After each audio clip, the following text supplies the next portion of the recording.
how are you all doing today? I hope you are doing so great, and I am happy to be back.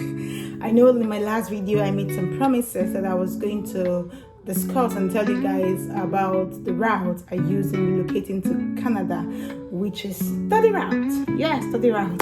So in today's episode, I am going to be talking about things to consider and steps to follow when relocating to Canada through study route. Are you guys ready? Are you guys ready? Let's go! So the first thing you're going to do is to decide on the course you're coming here to study, right?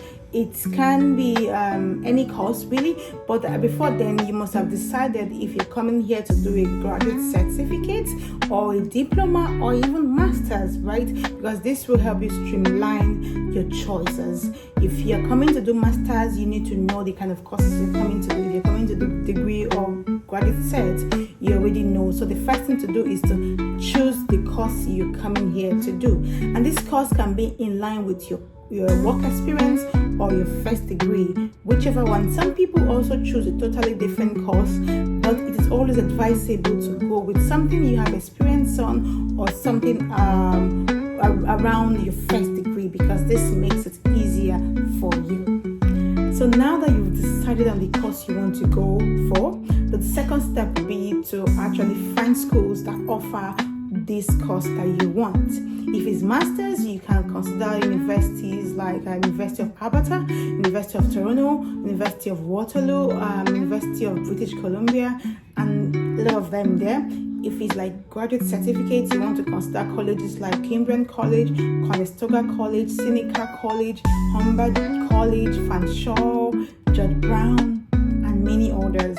So you need to consider these schools and then check out for them and to see if they actually offer the course that you want. If they don't, check for as many schools as possible. Now that you have decided on the course you want to go for, and obviously you should have a list by now of the schools that you're focusing on, the third thing you need to now look at is the cost, that is the tuition fee. You now need to streamline your choices or your choice further by checking the cost for each school. Every school have their own tuition fee. It can be the same cost of study, but totally different amount to pay, right?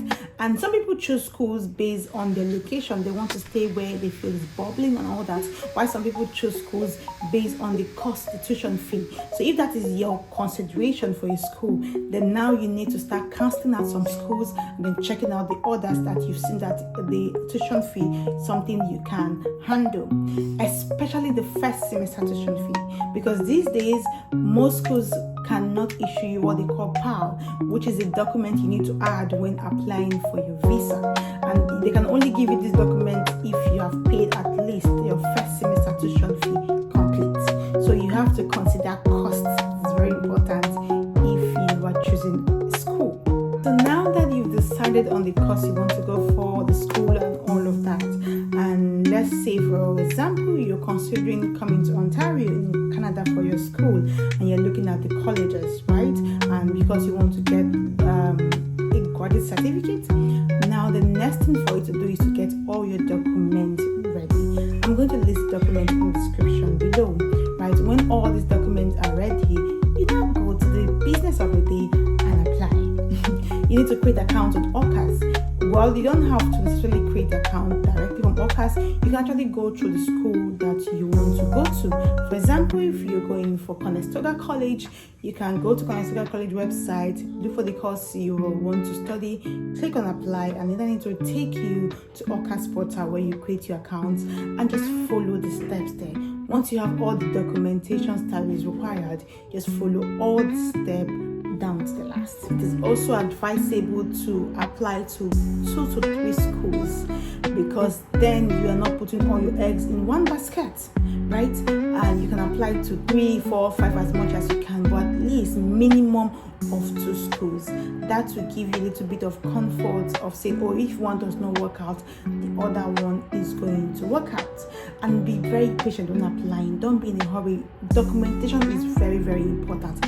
Very, very important. Emphasis on very, very important, because if you miss it, you might just keep going back and forth, right? So you need to get that part right and do it well. For each application, you might pay like $100, $95, $120. Every school have their own application fee, so you have to pay for every application. Choose at least or at most 3 courses, so that the money you are paying for will not be a waste. If they don't give you for the first one, they can at least give you for the second or the third one, right?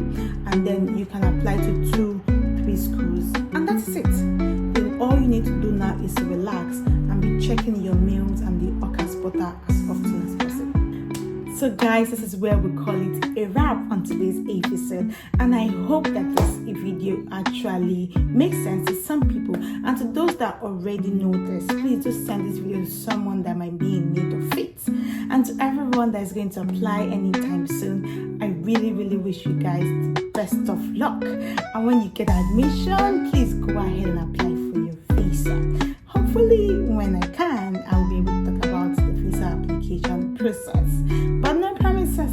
There are other videos online you can check out for and apply for your visa. Till next time, I remain my humble self, Esther of Esther's Corner. Have a wonderful day. Bye.